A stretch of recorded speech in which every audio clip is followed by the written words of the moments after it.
On a l'équation différentielle dy sur dt égale à moins 3t fois y, avec la condition initiale y de 0 égale à 2.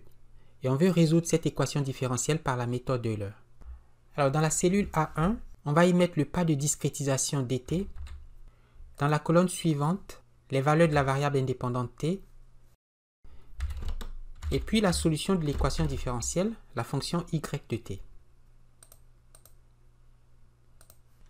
Prenons un pas delta t égale à 0,1 et on va nommer cette cellule en faisant un clic droit, define name, on va l'appeler pas dt. Et OK. Initialement, t vaut 0 et y vaut 2. N'est-ce pas? Y de 0, c'est 2. Les valeurs suivantes de la variable t se calculent en faisant la valeur précédente plus le pas delta t. On aura donc à la cellule B3, la cellule suivante, la valeur précédente plus le pas dt. Et il reste à propager cette formule. Il faut maintenant programmer une fonction qui calcule le second membre de cette équation différentielle, à savoir la fonction f de ty égale à moins 3t fois y. On va donc ouvrir un nouveau module VBA en faisant Alt F11.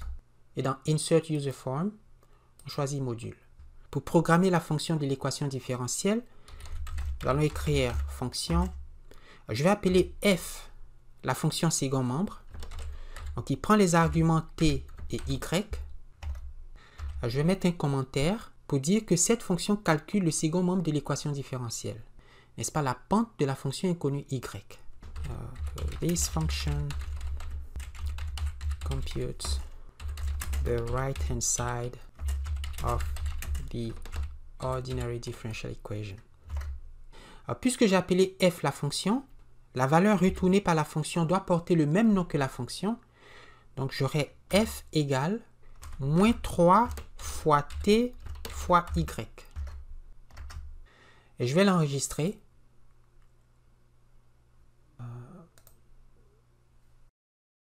Excel Macro Enable Workbook. Solve. Euler. Save. Vous voyez que la fonction f apparaît ici. Et c'est la seule fonction d'ailleurs dans ce module. Alors, nous allons calculer les valeurs suivantes de la fonction y. Et donc la solution de l'équation différentielle en appliquant la formule d'Euler. Et donc dans la cellule suivante, on aura égal la valeur précédente plus le pas de discrétisation delta t ou dt multiplié par la fonction f qui prend comme argument la valeur précédente de t et la valeur précédente de y. N'est-ce pas? F de ty. Et il reste à propager cette formule jusqu'à la dernière cellule. Et si je change le pas dt à, disons, 0,01, vous voyez que le programme récalcule la solution de l'équation différentielle avec le nouveau pas de discrétisation, n'est-ce pas? Donc, je prends un pas plus petit, 0,001, et je peux modifier les conditions initiales. Par exemple, pour la même équation différentielle, si on part de la condition initiale y de 0 égale 1,15, eh bien voici la solution. Je vais produire un graphe de cette solution. Insertion.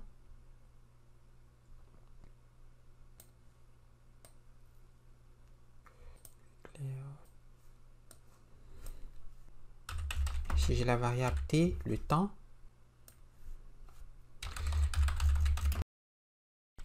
La fonction y.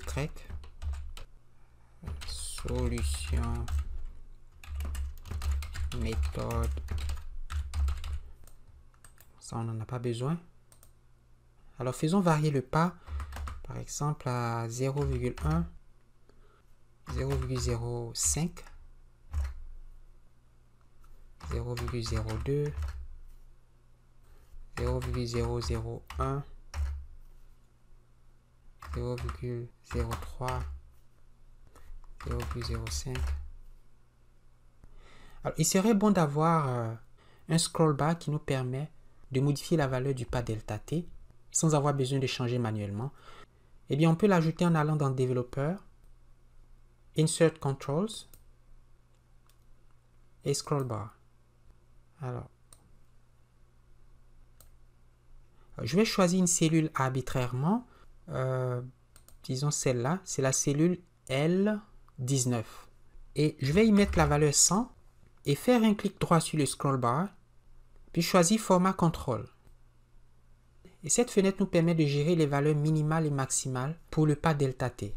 On aura 0 au minimum et 100 au maximum. Et dans Cell Link, je vais y mettre la cellule L19 qui contient la valeur 100. D'accord? L19.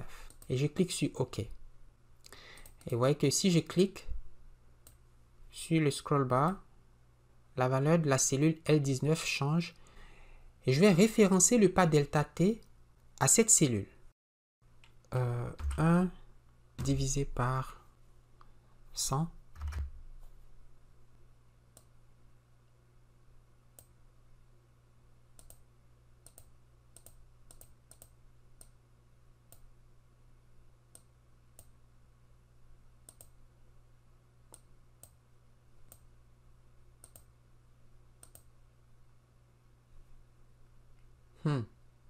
Interesting.